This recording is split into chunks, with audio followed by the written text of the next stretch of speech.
keberanian sebenar bukanlah melawan orang lain, tetapi berani mencipta ruang sendiri. Dalam dunia yang cepat berubah ini, ada individu yang bukan sekadar menyesuaikan diri tetapi mencipta jalan baru. Malam ini, kita bersama seorang tokoh yang membuktikan bahawa anak Malaysia juga mampu menjejak bintang secara literal dan metafora. Dato Kamarul Redzuan bin Muhammad, Managing Director, Group Chief Executive Officer of Uzma Berhad. Seorang usahawan yang berjaya, seorang usahawan yang muda, tapi not available Datuk? Bukan, dan tak muda dah, 54 dah. 54. Masih muda. Saya rasa saya mengenali Datuk dah lebih daripada mungkin ataupun dekat-dekat 20 tahun ada tak, Tok? Betul, saya rasa hampir 20 tahun lah. Hampir 20 tahun ya. Syarikat Uzma dah 25 tahun je. Agak 25 tahun lah. Saya ingat lagi syarikat Uzma yang kecil sekarang syarikat yang sungguh berjaya di bursa saham, betul? Alhamdulillah. And sekarang the first Malaysian local company yang mempunyai satelit. Betul. Wow. Alhamdulillah. That is amazing, Datuk. Datuk, sebalik kejayaan ini, sebalik you pilot Uzma with a missile. You don't drive. Okay. You menembusi apa jua cabaran, apa jua halangan, what you've set Uzma to achieve, and I'm very proud of you, Datuk. Terima kasih, Dato Seri. Alhamdulillah. Saya ni bukan berasal daripada keluarga korporat yang besar lah. Okay, as a matter of fact, jauh sekali lah. Saya dibesarkan di kampung kecil di Kelantan, di Tumpat Kelantan, di kampung Dalam Ru. Saya anak ketiga daripada 5 adik-beradik. Okay. Arwah ayah saya merupakan bekas tentera, tapi always have a strong drive to become an entrepreneur. So dia meninggalkan perkhidmatan ketenteraan pada usia yang awal, terus terlibat dalam perniagaan, banyak yang fail tetapi terus menerus berjuang. Tidak berputus asa. Tidak pernah berputus asa. Arwah, alhamdulillah. That's I'm always surrounded by the people who give me a lot of saya rasa good foundation. Ibu saya approaching 80 tahun depan, this year 79, merupakan sumber inspirasi saya. Tak pernah reti penat dan lelah, always bekerja bersama-sama dengan arwah ayah saya untuk membesarkan kami berlima lah. 5 adik-beradik. Arwah ayah saya menerapkan nilai-nilai disiplin yang tinggi. We always be on time. As a matter of fact, we always too early sometimes, okay, and always deliver on time, always deliver what we promise, we've been asked to do, okay. So it's a lot of discipline. My mom, on the other hand, is always telling us importance of bekerja keras, bersungguh-sungguh dalam apa saja yang kita buat. Mak saya, ayah saya, arwah saya, we always have a jovial life, but one thing is, kalau tak belajar, siap kau. Kena sebat. Okay. So bab siap kau, kalau tak belajar tu memang we are very competitive. You started Uzma 25 tahun yang lepas dari syarikat yang kecil, tak ada siapa kenali Uzma. Sehinggalah Uzma menjadi, I think your book order value is over 2 billion. Betul? Alhamdulillah. 2.5 billion or something like that. 4.09 billion. 4.09 billion. 4.09 billion. As of December 2025. I would like you to share pengalaman you to bring a small company to a ginormous company untuk memberi inspirasi kepada anak-anak muda kita. When we started is because of the crisis happened. Okay, masa tahun 2000 tu is Asia financial crisis. Okay. A lot of people meninggalkan industri mereka untuk masuk pada industri minyak dan sebagainya. But walaupun begitu, industri minyak juga memang tengah merudum. Oil price was $10.59 masa itu. But bagi saya menampak problem adalah peluang, opportunities. The problem is also opportunities. You cannot build the business alone. Okay, you have to. Okay. Saya suka tu. Kita nak wujudkan satu perniagaan, kita tidak boleh wujudkannya secara bersendirian. Yeah, betul. So apa yang kita perlu? Apakah ramuan yang kita perlu? It goes back to my early days. I feel that even after saya waktu kecil dan terus masuk ke MRSM, saya rasa saya surrounded by a good people make you become very competitive. Surrounding tu mustahak. Sangat mustahak. Sangat mustahak supaya kita senantiasa mendampingi, saya rasa, orang-orang yang berfikiran lebih positif, yang ada keinginan untuk berjaya. Betul? Betul, Dato Seri. Datuk, saya nak Datuk bagi share real life experience, because the real life people out there wants to hear from your heart, Datuk. Bukan apa yang you belajar, tetapi apa yang telah you lalui, Dato Kamarul. No, I think going back to what I say, you always have to surround yourself dengan orang yang pandai. I mean, you hire people who are cleverer than you, okay? That one tu susah ke? Susah lah, tapi you kena carilah. Kena cari. Ya. Tapi bagi saya, kita surround with the good people, people yang ada satu vision yang sama dengan kita, yang percaya dengan kita, dan believe in yourself and they believe in you, okay? To grow the business. Bagi saya, kejayaan syarikat adalah kejayaan teman-teman saya, kawan-kawan saya, my colleagues, all my friends, my partners and all that, because without them, we are not where we are, because that's a very important ingredient. Maknanya it is like a jigsaw puzzle. Kita building a jigsaw puzzle, nak lengkapkan jigsaw puzzle ni. Kita perlu semua orang gandingan daripada expertise, pengalaman dan sebagainya. Betul. Untuk kejayaan Datuk. Alhamdulillah. Dan saya rasa juga satu lagi yang benda yang membezakan yang berjaya, hampir-hampir berjaya, betul-betul berjaya, is actually keinginan, dan disiplin. Saya suka tu. First time saya dengar. Hampir-hampir berjaya. Nak berjaya. Betul-betul berjaya. Betul. I like that. There is people almost there, they run out of energy dan sebagainya. So, but you need to have a support system that keep telling you, you can do it and all that. So, saya rasa the whole process ni it's not just you kena build ecosystem lah. Kita kena bina satu ecosystem yang membantu kita.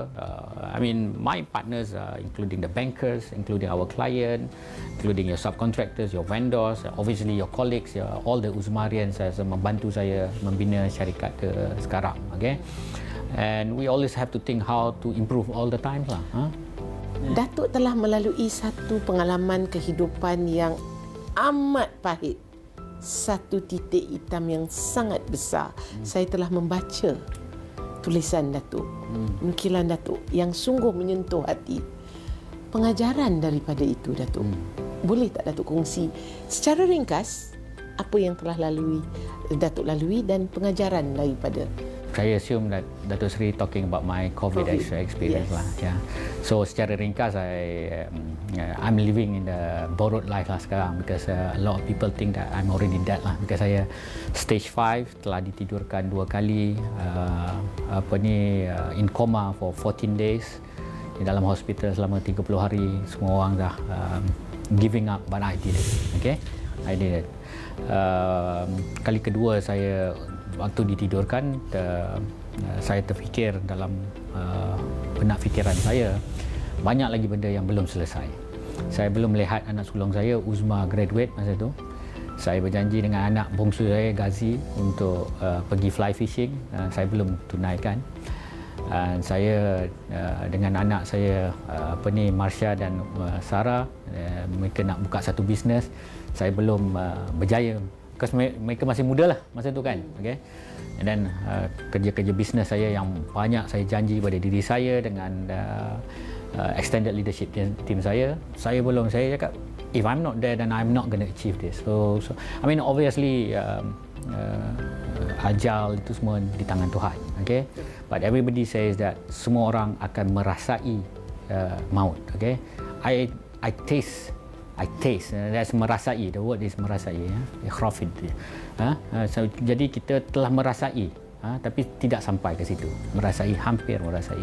Bagi saya, it tells us that death is certain, okay, and because of that, itu sudah pasti. Kematian itu pasti. Jadi there is nobody didn't die, okay. So no scientific miracles can solve this. Prolong maybe, but that prolong is a subjective. Your time is not even a sesaat lebih awal ataupun sesaat lebih panjang, okay. Your time is already been determined, right? Okay, is a question of when. Okay, so bagi saya after daripada situ, maksud saya rasa you have to make full use of your life. Okay, adakah vision kita, tujuan hidup kita, your purpose is to membantu, membina masyarakat, membantu through your business, or to live together with the family. So you have to balance this lah. Bagi saya, it changed my priority selepas itu. Did you turn Uzma around after that? Oh, turn around Uzma bukan pasal itu. Turn around is not because of that. But personal life, yes, I have changed my personal life dramatically. I mean, it's ironic. Kita spend a lot of our time, masa kita habiskan kerana kita ingin membina bisnes, kerana kita ingin membantu dan build a better future for our families and all that. But while you're doing that, you're neglecting them. In a way, you don't spend enough time and all that. So it's very irony. Sekarang kita kena ada work-life balance. And I honestly, saya pun tak believe in the work-life balance. Okay, because if you already somebody has to do something lah. Somebody has to focus on business, and then maybe your I mean the strongest people who's during that time is my wife, who has helped me going through good time and hard time. Jadi bagi saya yang pentingnya you got to allocate time. Okay, if you don't allocate time, because it's not going to be balanced. Allocate time. Kita kena sediakan masa khas untuk family. It will never be balanced sebenarnya bagi saya. Kalau balance, then setakat tu lah kita. Okay, you have to choose. Dan you bagilah isteri kita ke, kita punya what you call spouse, and that function can change. It can be the wife who's pursuing the career, right? So bagi saya itulah yang perbezaan. In terms of anjakan strategi Uzma berbeza ni adalah bukan kerana COVID, pengalaman diri, adalah kita perlu bina satu syarikat yang mampan, yang kehadapan. We don't build because of the trend. Bukan kerana orang masuk AI, we want to go into AI because people are talking about whatever new trend at that time. Mega trend, be a mega trend or normal trend, it's not, because you want to build a business yang mampan, yang boleh bertahan, sustainable business. Okay, boleh tak kita apply apa yang Datuk cakap kepada usahawan-usahawan, terutama sekali usahawan-usahawan muda yang ingin menceburi dirinya di dalam dunia perniagaan? Apakah similaritinya, kesamaannya yang boleh digunakan, apa yang Datuk gunakan di Uzma, supaya mereka ni ada kecakalan, ada kemampuan, ada keinginan to start up a business ni? Nasihat Datuk.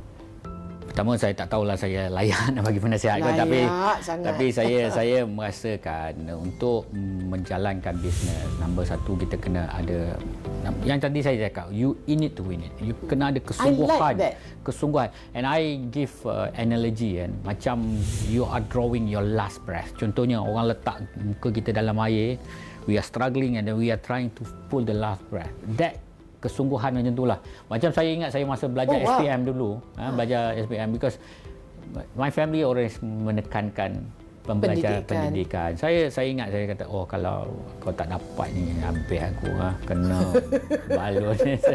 Siap kau lah. Siap kau. So and then you have your sibling already showing you the path. They are doing well. Kalau tak boleh beat dia orang lagi lah, because we are very competitive. The other one is kita kena tahu apakah kelemahan kita lah kan. So when you know your kelemahan, you do that. Okay, so bagi saya disiplin tu penting lah. Dato Seri, bagi saya strategi tu penting. Strategi, disiplin tu. Bagi saya disiplin eat strategy for lunch and breakfast. Okay. Maknanya disiplin tu amat penting. Amat penting. Definasi disiplin Datuk. Bagi saya satu contoh. I mean, you doing things that is right without even people looking at it. Okay, so in a way is macam integrity jugalah. You kena datang kerja, lah. Okay, walaupun you bekerja dengan orang, walaupun malas, walaupun letih and all that, that is discipline. Kalau kita kata kita nak capai sesuatu, kita set the target and then kita set the building block to get to that target, right? That building block tu ada cara-cara dia. Kita ada OKR kita nak sampai ke sana kan. So nak sampai tu kita kena berdisiplin lah untuk sampai ke sana. And that is a culture. Disiplin ni satu culture. Satu kebudayaan, and that is way of life lah. Betul, bagi saya, and ini pun terap dalam agama Islam juga kan. So kita kalau tidak mempunyai tu susah. Number one, saya rasa itu yang paling penting lah. You have to have this culture of excellence. Results matter, set high expectation, in it to win it and all that. So bagi saya tu adalah amat penting sekali. Okay? Dan keduanya, dari segi pemilihan apa yang kita nak buat tu pun janganlah mengikut trend sangat. Orang ni buat, kita pun nak buat. Orang semua nak jual baju Melayu, kita pun nak jual. Because apakah perbezaan? Bagi saya, you have to build a business yang mampan, yang menyebabkan ambang kemasukan, barrier to entry is high. Okay? You have to create, so bukan kita nak menyusahkan, tapi menyebabkan persaingan semakin kurang. When you have that, be a bit more creative lah in what we want to venture into. Yes. Bila you have a high barrier to entry, you can command a better return. Okay?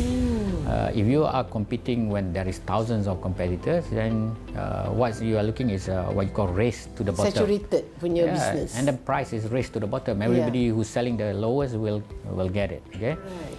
So bagi saya adalah penting untuk memilih bisnes yang juga mempunyai high barrier to entry, and that is where technology, innovation dan kekebalan, what you call this capital, ability to raise capital, itu penting.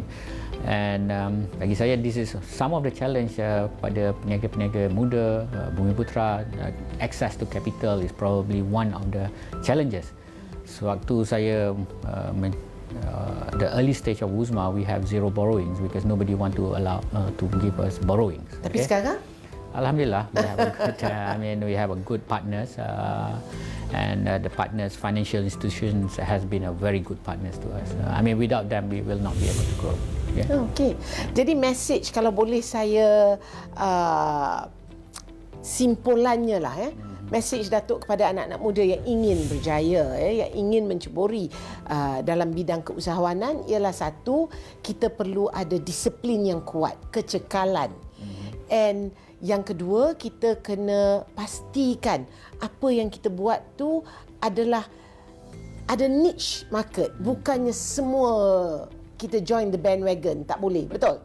Dan yang ketiga, I love you saying, you're in it to win it. Betul. Kalau kita ada itu di dalam diri kita, insya-Allah kita mampu berjaya, Datuk. Untuk berjaya, and you always have to learn. Okay, the curiosity must be there. Okay, and tadi kita cakap pasal disiplin, keinginan, in it to win it. But so kita kena Datuk, sekejap. Saya nak tanya ni. Semua tu mustahak. Tapi bagaimana pula?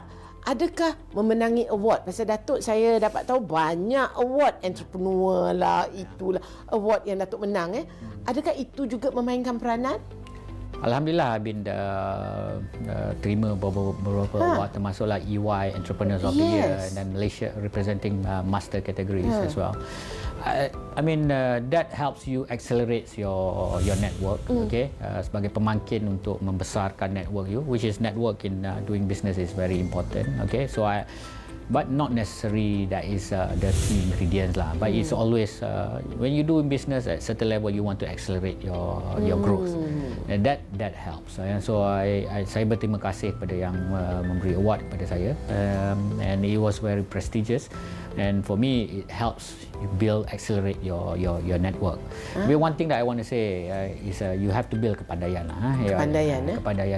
So for me is disiplin, kepandaian, itu adalah penting lah. Ramuan-ramuan untuk kita berjaya, Datuk. Yeah, but at the end of the day, we also have to remember there is divine intervention. At the end of the day, selalu berterima kasih kepada orang yang membantu kita, especially kepada kedua ibu bapa. Saya rasa keberkatan tu datang daripada mereka. Okay, and then always what you call seek divine intervention. Okay, kita sebagai orang Islam, you know, there is a risk and risk, rezeki dan risk. Okay, so concept of dualities. Okay, to have a rezeki, you have to take a little bit of risk. So sebagai entrepreneur, you have to take a little bit of risk. Calculated risk.